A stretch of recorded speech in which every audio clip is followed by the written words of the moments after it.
So, joining us on the How Did You podcast today is Kim. She's got a lot of fingers in a lot of pies and she's been very experienced what she's done. Started out as a researcher and then moved away up into back to researcher, but now she works at the BBC and has taken on lots of different roles. She's also a podcast host herself. How are you doing today, Kim?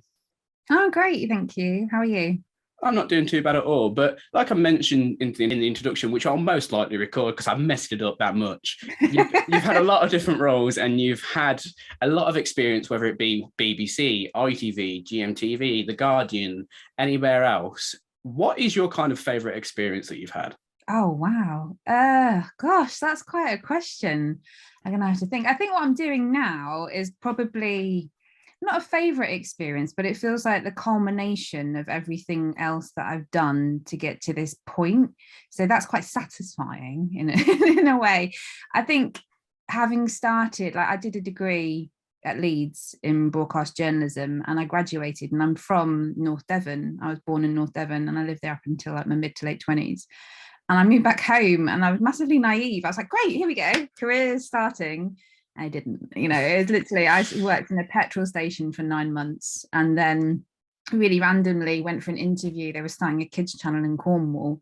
I didn't get the job, but they were doing like speed dating style interviews. It was very random. And one of the guys that was part of the speed date was called Mark Hawkins. And he was one of the COOs, I think, at the time at 24 Broadcast, which was a big production company in Plymouth.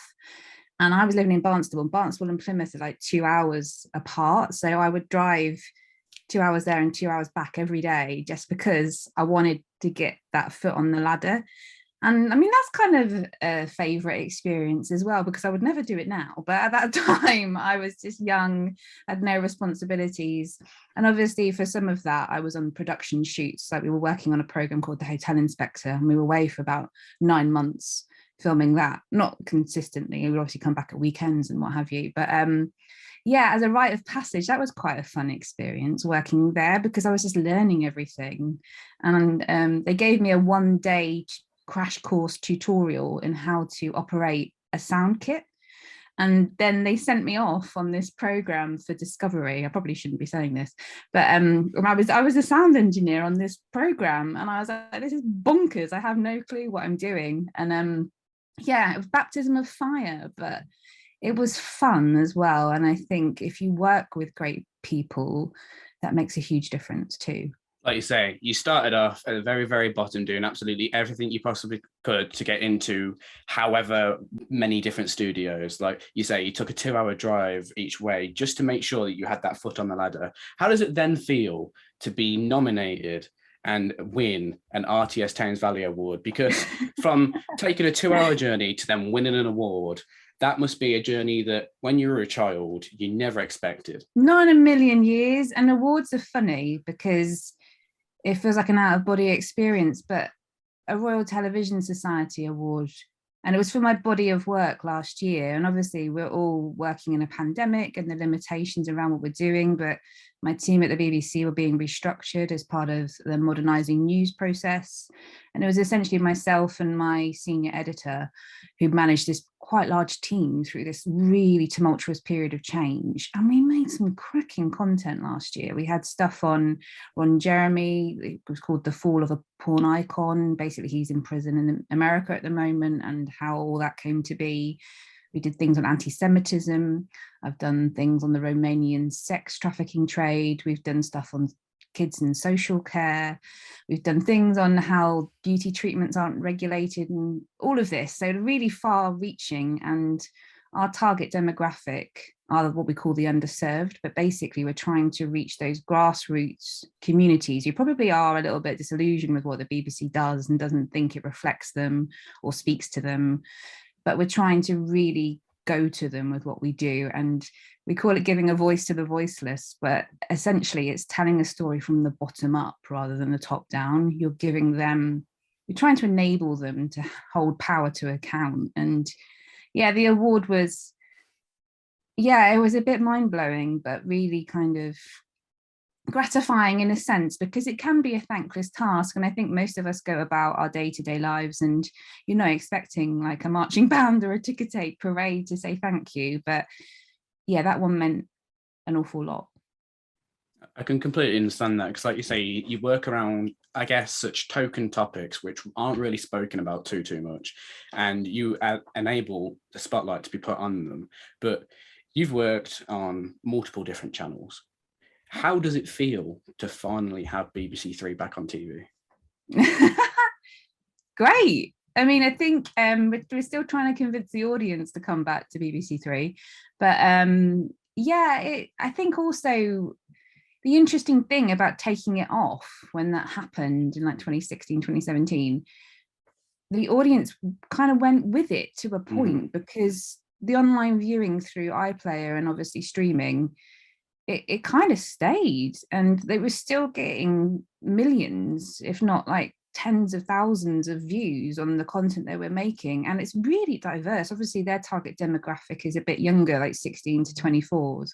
And yeah, it was great to see it come back, and hopefully it can only carry on this lovely kind of trajectory that it seems to be headed off on. And yeah, I think it's really great to have it back. Gone for such a long time, and so was the audience, but now it's working its way back in. It's back on the TV. You can find it easily. But your content not only resonates on BBC3, sorry, it also resonates on the BBC News channels, like you say, because you're not only an executive producer, you're a news editor.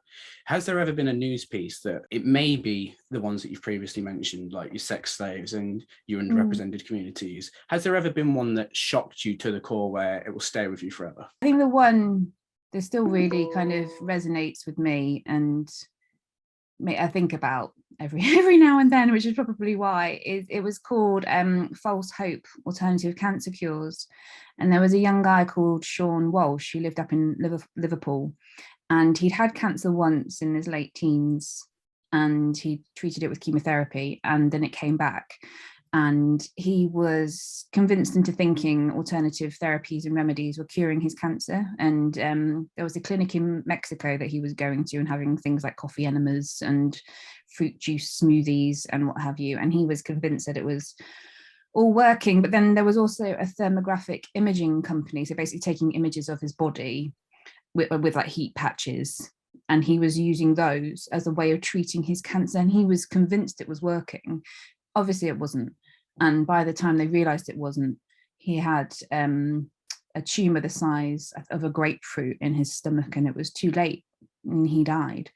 And we decided to go undercover at the thermographic imaging company because they were making really outlandish claims about how they were treating cancer, and even like the wording around cancer treatments and what people should be focused on.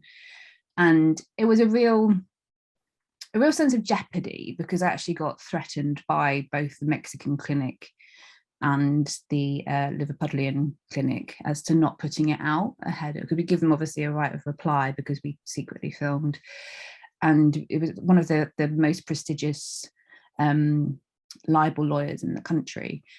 And yeah, I had a bit of a sleepless night the night before it went out, but when it did go out, we never heard from them again. And it saw the alternative therapies as part of the Cancer Act debated in Parliament. And it also won Case Study of the Year at the Medical Journalists Association Awards. So, but also just more importantly for Sean's family, it felt like, I don't know, vindication, because you can't be vindicated when you lose a child. But yeah, it felt like really testament to their work and their grief really around the whole story. And yeah, it was just one of those really powerful, moving stories, and just listening to his family talk about it. It's a really hard watch, but one of those kind of imperative watches. So yeah, that one will stay with me for a while. You took the Cancer Act to Parliament and helped contribute towards that, and that really did have a massive impact. But you make a lot of different media, and you are responsible for creating lots of different things. If I had to ask, what is your favorite kind of media to create? Would it be your written? Would it be your audio? Would it be your short or long documentary? Within my work, I love long form docs. I really love storytelling. I think that's just the backbone of everything that I do. And as you said before, I have my own podcast that I do outside of work with the Women of the Future Network, where I speak to women within all different types of careers about their own career journeys and how they've got there to hopefully inspire others, really. And I enjoy that, but it's all about storytelling, like finding people, really making an audience feel, if you're watching something, we've all been there, when you're watching something, your eyes prick with tears, or you get goosebumps, or you feel it somewhere in your body. It's really like driving those emotions out of people. And that's all kind of down to access and casting and reaching these really, really fantastic people that can be interesting for a myriad of reasons, but you're really getting under the skin of what makes them tick.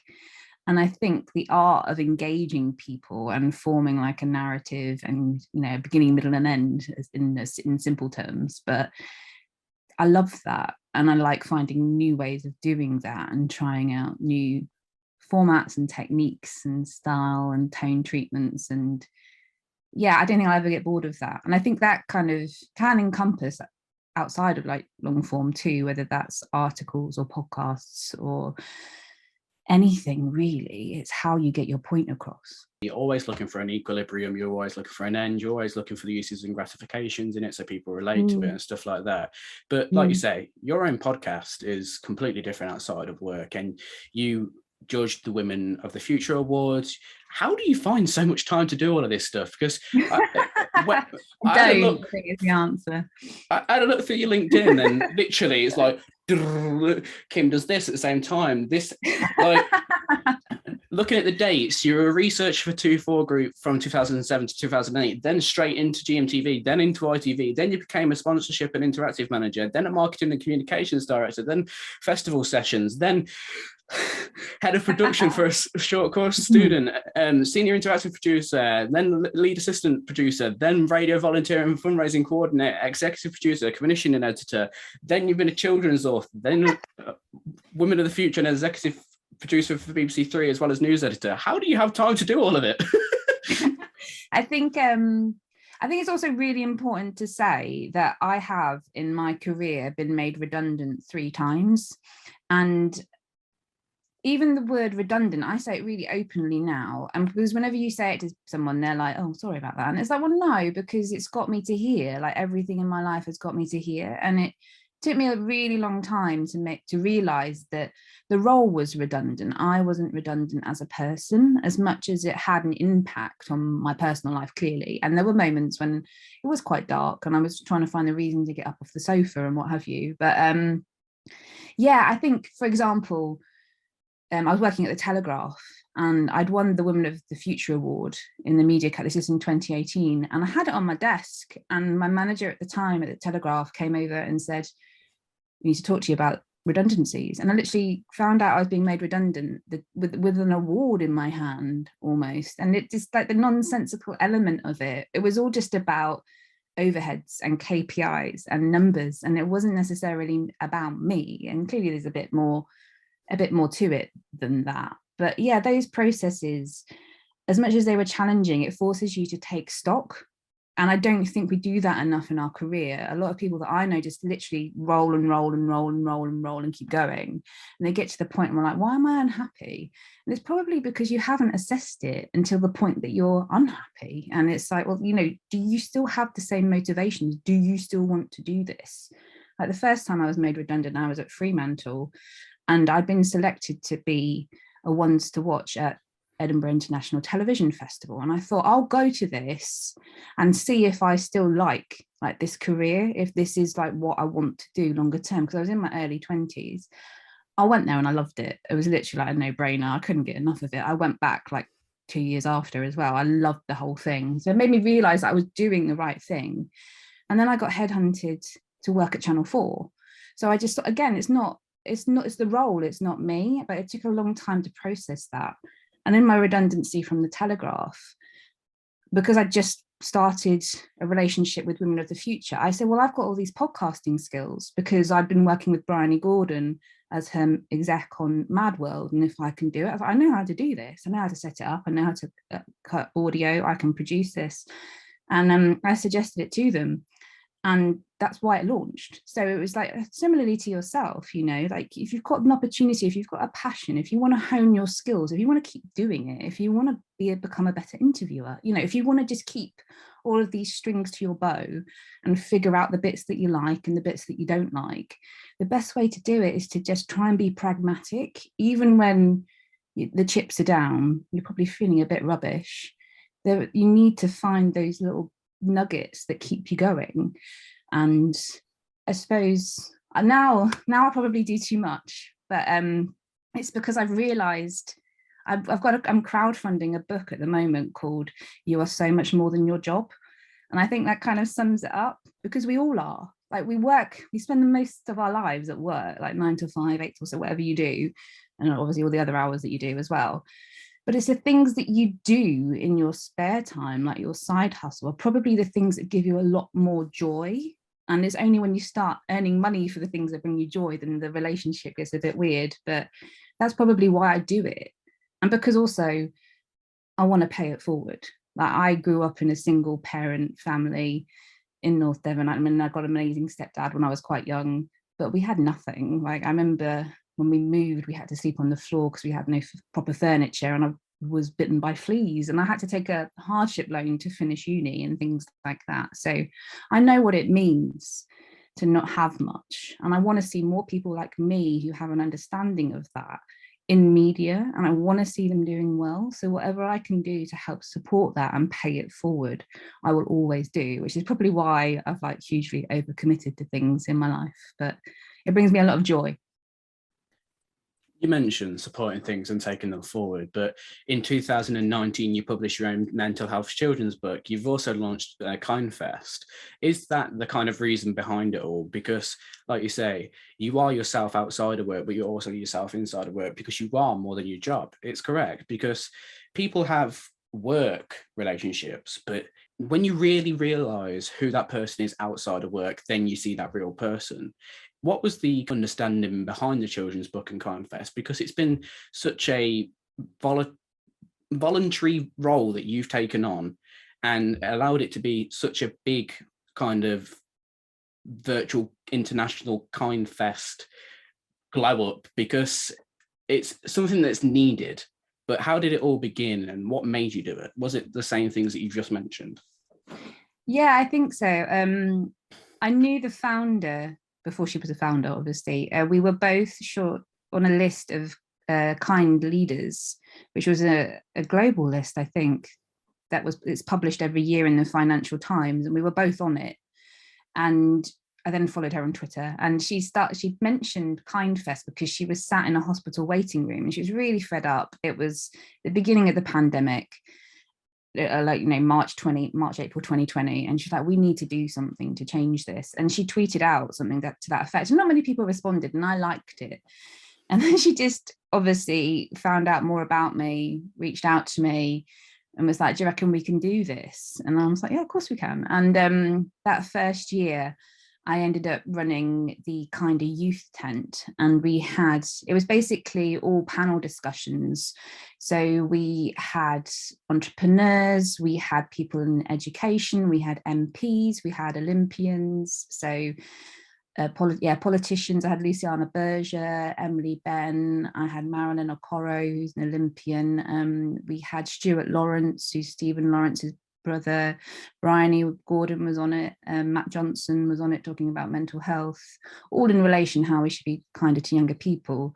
And also because obviously I have a video background, we were fortunate enough to get Captain Sir Tom Moore to open it. So I went down and met him, clearly before he unfortunately passed, but he opened it. So we got him cutting a ribbon and, you know, opening the whole thing. And yeah, it was a lot of work, and I do it for free. I don't get any payment at all from it. It's all for charity. It's all for mental health charities. Or like this year we've chosen, probably go with Choose Love this year because of everything that's happening in Ukraine. But yeah, so we did it last year as well, and I was more of a content director. But I also had the pleasure of speaking to Sarah Ferguson, the Duchess of York, because she's very intrinsically linked with kindness. and she works a lot with Montessori, who do education pieces. Obviously, it's a big kind of scholastic organization. Yeah, so it's a whirlwind, and it's a lot of hard work, and it's a very small team of people that puts it together, but it's every year on or around World Kindness Day, so middle of November. And you can get a ticket for £5 and you can just watch it back at any time. And there's some fantastic content. There's like performance art, actors, celebrities, broadcasters. We had a climate focus last year, so we had people from the Eden Project, and it's just fantastic to see everyone united in that kind of commonality of kindness. And I think also it's something that's hugely underrated in leadership, and it's very much, well, in my opinion, it's still seen as a weakness to a point, but I think so much can be achieved if we all just embrace it a little bit more. So yeah, KINDFEST is great. And there's a website, so please go to the website, kindfest.org, to have a look if you're interested. And you can buy a t-shirt and things like that. So it all goes to charity. So any profits we make go to charity. Absolutely. You've done so many different things. And I know I keep alluding to that, but it's so many different roles, so many different companies. And it's not surprising with the amount of hard work and everything you put in. But if I had to ask you to think to the future, where would you see yourself in a year? Do you think it'll be somewhere completely different? What role do you think you'll be taking on? What situation do you think you'll find yourself? Or what role or situation do you think you'd find the world in?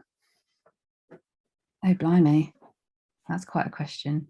I think in a year, I still want to be telling really powerful stories, whether that's for the BBC or a charity or some kind of bigger organization, and something that really speaks to me. I think that's it. It's finding your own personal motivation and what drives you.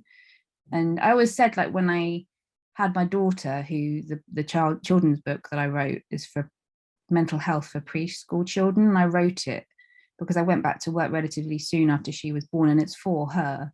But I always said that any work that I did that took me away from her has to be worthwhile. So it's finding what that personal meaning is for yourself.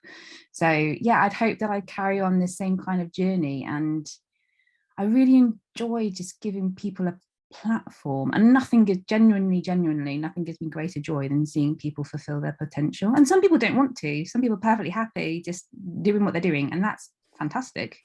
But I really see the creative spark in people. I love identifying that and just enabling them to just take the world and see what they can do. And I think that's also key to what's happening in the world. Like, we should all be the change. I mean, I've sat there a million times and it's like, oh, someone should do something about that. And it's like, well, that someone is you, that someone is me, like that someone is all of us. We can all chip away and make a difference, even if it's like the tiniest ripple. You need a ripple to make a wave. So start somewhere. I think sounds massively like preachy, but I really genuinely believe it. And I've seen it happen. It just takes a little step in the right direction.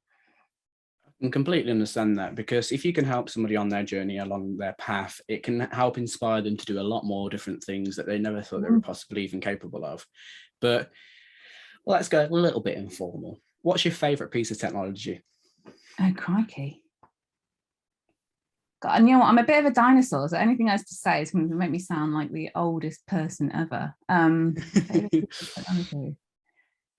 have to pick like a streaming service, because I just I think like SVOD, service video on demand services. So whether that's like, I have too many, like Amazon, Disney Plus, Netflix, all of them. I think slowly but surely they probably will take over the world, and it's already challenging the BBC itself to give value for money. So, and just the choice is baffling, isn't it? Like literally when I was growing up, you literally had 3, 4, 5 channels to choose from, and that was it. And now it's like God knows how many there are. But so probably like service video on demand streaming channels.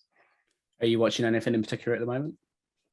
I blimmin' love The Split. It's like it's quite, I don't know, I just love the way it's done completely. Also, Peaky Blinders is just finished.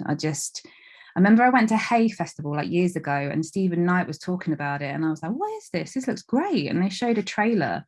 And I was like, crikey, like literally I'd never seen anything like it. Just the music and the visuals, even though like the last few series have been a bit pants, let's be fair, that just the way it's done, like the treatment is out of this world. You can't not watch it and think, wow, like that's impressive, just from the treatment and the shots and the technology that they clearly use to bring it all together, and the costumes. And yeah, I think Peaky Blinders is brilliant. But yeah, The Split as well is just one of those indulgent box setty type things. But yeah, I think that's, like you say, it's one of those things that people don't realize, like the cinematography, the sound engineers, the editors, everything that's actually going into it, it shows in credits. But if you actually were to go and watch a production of it, you'd be mind blown.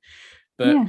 if you had to think of a bit of advice that you've received from someone, or a bit of advice that you live by, because obviously you promote such positive mental health, kindness, and everything around the world that actually needs to be promoted and pushed to the forefront, what kind of bit of advice have you received or do you live by that you would like to share to end the podcast? You're not going to please all the people all the time. And I think that's really important. If you look to some of the people that you admire, whether it's within your family or within popular culture, or mine are probably people like Cherie Blair and Hillary Clinton and Madeleine Albright, because they've literally all been trailblazers in some way, shape or form. And I don't agree with everything that they've said, but just to stand up there and have a voice and have an opinion and make a change, like Michelle Obama, like all of these people, like and again, I have some fantastic role models within my own life. My mum, I couldn't have done anything without her. Quite emotional. I always get emotional about my family. Yeah, but you're gonna have to ruffle a few feathers to do something important. I think that's a good thing to bear in mind. On that note, I'm going to end the podcast there. Thank you so much for joining me, and thank you for telling your story, because it's been such an insightful and enjoyable one to hear. Thank you, genuinely. Thank you so much for asking me, because I really enjoyed it, and it's very self-indulgent, and I love it. So thank you.